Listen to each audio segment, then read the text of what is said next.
Selamat datang di Jejak Kerajaan Nusantara. Dalam sejarah panjang Nusantara, kita mengenal sederet nama besar seperti Hayam Wuruk, Kertanegara, Jayabaya, hingga Mulawarman. Mereka semua dikenal sebagai penguasa laki-laki yang tangguh, memiliki pengaruh besar, dan dikenang karena keberhasilannya dalam memimpin kerajaan masing-masing. Keberanian, strategi pemerintahan, serta visi mereka menjadikan nama-nama itu tak lekang oleh waktu. Namun, di balik dominasi kepemimpinan laki-laki dalam sistem masyarakat yang patriarkis kala itu, terdapat pula deretan pemimpin perempuan yang tak kalah luar biasa. Mereka muncul sebagai tokoh-tokoh penting dalam pemerintahan, memiliki peran besar dalam menjaga stabilitas kerajaan, hingga memimpin langsung dalam ekspansi wilayah dan peperangan. Meski hidup dalam masyarakat yang menempatkan laki-laki di posisi utama, para pemimpin perempuan ini berhasil menunjukkan kapasitas luar biasa. Bahkan, sebagian dari mereka diberi gelar raja, sebagaimana laki-laki, bukan ratu. Hal ini bukan tanpa alasan. Gelar tersebut merupakan bentuk penghormatan atas otoritas dan kemampuan mereka dalam menjalankan roda pemerintahan secara penuh tanpa dibatasi oleh gender. Penasaran siapa saja sosok perempuan yang pernah memegang tampuk kekuasaan dan meninggalkan jejak penting dalam sejarah Nusantara? Mari kita simak kisah mereka satu persatu. 1. Gayatri Rajapatni, perempuan bijak di balik berdirinya Majapahit. Sosok Gayatri Rajapatni mungkin belum terlalu akrab di telinga masyarakat awam, tetapi peranannya dalam sejarah kerajaan Majapahit sangatlah penting. Ia adalah tokoh kunci yang ikut berperan dalam pembangunan Majapahit, kerajaan besar yang menjadi simbol kejayaan Nusantara. Bersama suaminya, Raden Wijaya, Gayatri turut berjuang membangun kembali kerajaan baru dari sisa-sisa kehancuran Singhasari, yang sebelumnya ditaklukkan oleh Jayakatwang. Meski Gayatri tidak pernah secara langsung menjadi raja, ia memiliki pengaruh kuat dalam pengambilan keputusan, terutama sebagai sosok ibu suri yang sangat dihormati. Ia menolak naik tahta bukan karena tidak mampu, melainkan karena menghormati adat tak tertulis pada masa itu. Sebagai putri dari Raja Kertanegara yang kalah dalam perebutan kekuasaan, Gayatri sadar bahwa secara moral, dirinya dianggap tidak layak memerintah, kecuali dalam keadaan darurat. Namun, ia memainkan peran penting sebagai pendidik dan pembimbing generasi penerus Majapahit, termasuk Tribhuwana Tunggadewi, Gajah Mada, dan Hayam Wuruk. Gayatri dikenal sebagai sosok yang memiliki pandangan jauh ke depan. Ia bukan hanya sekadar mendampingi raja, tetapi juga aktif memikirkan masa depan kerajaan, menanamkan nilai-nilai kebijaksanaan kepada para penerusnya. Perannya yang tidak kasat mata ini justru menjadi fondasi kuat bagi kebangkitan Majapahit sebagai kerajaan besar yang disegani di seluruh Nusantara. 2. Tribhuwana Wijaya Tunggadewi, pemimpin tangguh dan simbol kejayaan Majapahit. Tribhuwana Wijaya Tunggadewi adalah anak perempuan Gayatri Rajapatni yang melanjutkan semangat ibunya dalam membangun Majapahit. Setelah Raja Jayanegara wafat dan Majapahit mengalami masa-masa sulit, Gayatri mengambil inisiatif untuk menempatkan putrinya sebagai raja demi menjaga stabilitas kerajaan. Maka, Tribhuwana pun diangkat menjadi pemimpin Majapahit dan membawa semangat baru bagi rakyatnya. Dalam masa kepemimpinannya, Tribhuwana dikenal sebagai sosok yang tegas, berani, dan bijaksana.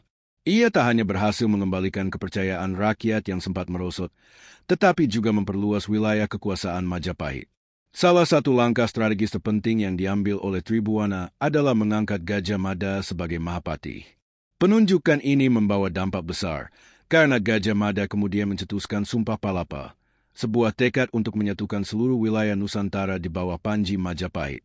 Di bawah kepemimpinan Tribhuwana, berbagai wilayah seperti Sadeng, Kedah, Sumatera, hingga Bali berhasil ditaklukkan.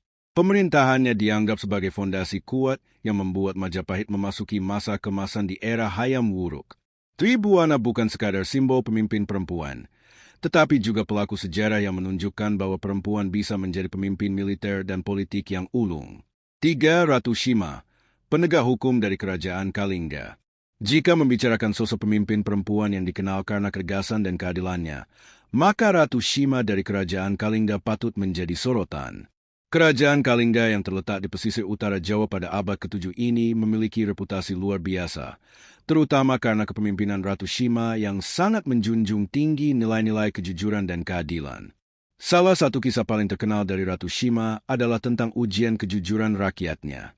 Seorang raja dari negeri jauh, yakni Taeshi dari kawasan Timur Tengah, mendengar tentang kebijakan dan keadilan sang ratu, lalu memutuskan untuk menguji kebenarannya. Ia menjatuhkan sebuah kantung berisi emas di jalanan Kalingga dan menunggu untuk melihat apakah ada yang berani mengambilnya. Namun, tak ada seorang pun yang menyentuh emas tersebut selama berbulan-bulan. Kisah menjadi lebih dramatis ketika Pangeran Narayana, anak Ratu Shima sendiri, tanpa sengaja menyentuh kantung emas itu dengan kakinya. Ratu Shima, yang berpegang teguh pada hukum, bahkan tidak segan ingin menghukum putranya sendiri demi menjaga wibawa hukum. Setelah mendapat permohonan ampun dari para pejabat, hukuman itu akhirnya diringankan karena kejadian tersebut dilakukan tanpa sengaja. Meski begitu, tindakan sang ratu menunjukkan keteladanannya sebagai pemimpin yang konsisten dan adil. Selama lebih dari 6 dekade memimpin, Ratu Shima dihormati oleh rakyatnya. Ia dianggap sebagai simbol integritas dan kejujuran. Sayangnya, setelah wafatnya, kerajaan Kalingga tidak mampu mempertahankan kejayaannya dan akhirnya runtuh akibat serangan dari kerajaan Sriwijaya. Meski begitu, nama Ratu Shima tetap dikenang sebagai salah satu tokoh perempuan paling tangguh dalam sejarah Nusantara. 4. Dia Suhita, pemimpin muda yang tangguh. Dia Suhita memegang kendali sebagai penguasa ketujuh dari kerajaan Majapahit. Ia naik tahta setelah Perang Paregreg, sebuah konflik saudara yang sempat mengguncang kestabilan kerajaan. Meski usianya masih sangat muda ketika diangkat menjadi raja, yakni sekitar 2 dekade, Dia Suhita menunjukkan kecakapannya sebagai pemimpin yang visioner dan berpengaruh. Didampingi oleh suaminya, Ratna Pangkaja, ia memerintah selama hampir 3 dekade. Dalam masa pemerintahannya, Dia Suhita berhasil mengembalikan stabilitas dan kedamaian di Majapahit. Ia menyusun kembali tatanan pemerintahan yang sempat rusak akibat konflik dan fokus pada pembangunan yang memperkuat struktur kerajaan. Termasuk di dalamnya adalah peningkatan sumber daya alam, pembangunan tempat pemujaan, serta pendirian berbagai tempat suci seperti candi dan punden berunda yang menjadi simbol spiritualitas rakyat Majapahit. Meski namanya tak sepopuler Hayam Wuruk, Dia Suhita layak dikenang sebagai pemimpin perempuan terakhir yang pernah berkuasa di Majapahit. Setelah kepemimpinannya berakhir, tidak ada lagi sosok perempuan yang memimpin langsung kerajaan besar ini. 5. Sultana Nahrasia, raja perempuan pertama di Samudra Pasai. Dari tanah Jawa, kita beralih ke kawasan Aceh. Di wilayah utara Pulau Sumatera ini, berdiri kerajaan Samudra Pasai yang juga pernah dipimpin oleh seorang perempuan tangguh, yaitu Sultanah Nahrasia. Ia merupakan sosok perempuan pertama yang naik tahta di kerajaan Islam tertua di Indonesia ini. Nahrasia menggantikan ayahnya, Raja Malikus Saleh, dan menjadi simbol kebangkitan serta kejayaan Samudra Pasai. Selama masa kepemimpinannya, Sultanah Nahrasia mencatatkan banyak pencapaian penting. Ia mendorong pertumbuhan perdagangan yang pesat, memperkuat perekonomian rakyat, serta memperjuangkan hak-hak perempuan dalam masyarakat yang saat itu masih sangat patriarkis. Kepemimpinan Nahrasia menandai masa keemasan kerajaan, di mana rakyat hidup dengan lebih sejahtera dan peran perempuan mulai mendapatkan pengakuan yang lebih luas. Saking dihormatinya, makam Sultanah Nahrasia diberi nisan khusus yang memuat silsilah keluarganya secara lengkap dan ditulis dengan bahasa Arab yang indah serta penuh penghormatan. Salah satu kutipannya menyebutkan bahwa beliau adalah wanita yang bercahaya suci dan ratu yang terhormat. Ia wafat pada 17 Zulhijjah 831 Hijriah, yang bertepatan dengan tahun 1428 Masehi.